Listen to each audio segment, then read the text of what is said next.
Le sport en tant que pratique physique réglementée, présentée sous forme de jeu ou de compétition, est une réalité mondiale qui concerne la grande majorité des sociétés de la planète.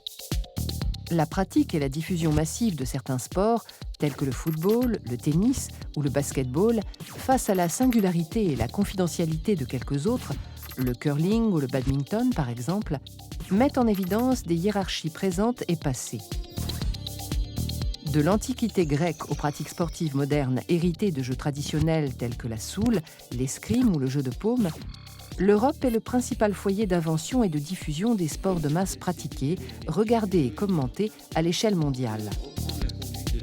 En effet, dans la seconde moitié du XIXe siècle, l'Europe, et notamment l'Angleterre, domine le monde par ses empires coloniaux, ses capitaux et ses navires marchands.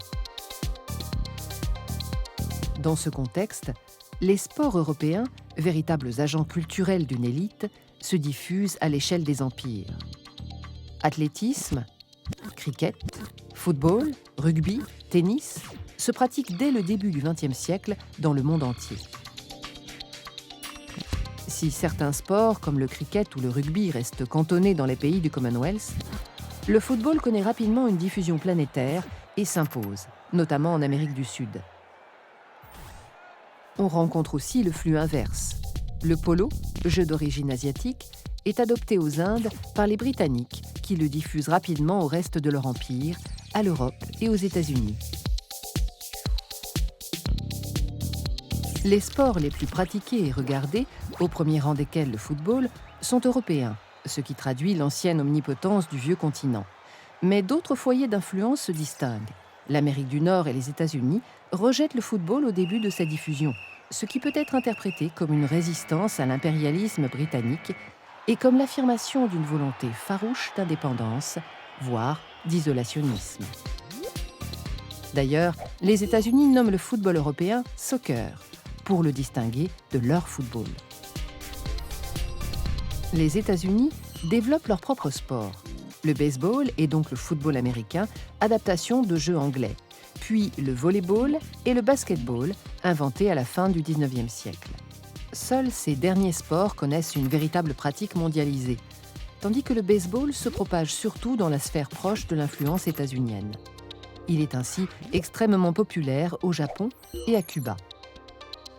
Quant au Canada, il développe le hockey sur glace au début du XXe siècle, sport qui rencontre un grand succès dans tous les pays connaissant un hiver rigoureux. L'Asie, et surtout le Japon, propagent dans le monde entier la pratique des arts martiaux au XXe siècle.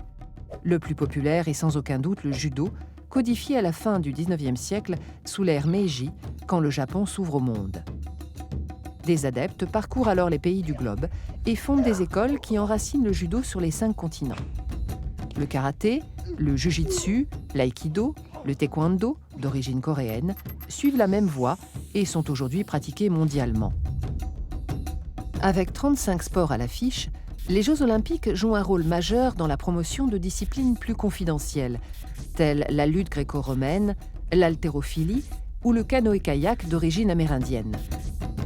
En garantissant la diversité des pratiques, ils tentent à compenser l'omniprésence des sports dominants, reflet de la mondialisation et de l'uniformisation culturelle de la planète.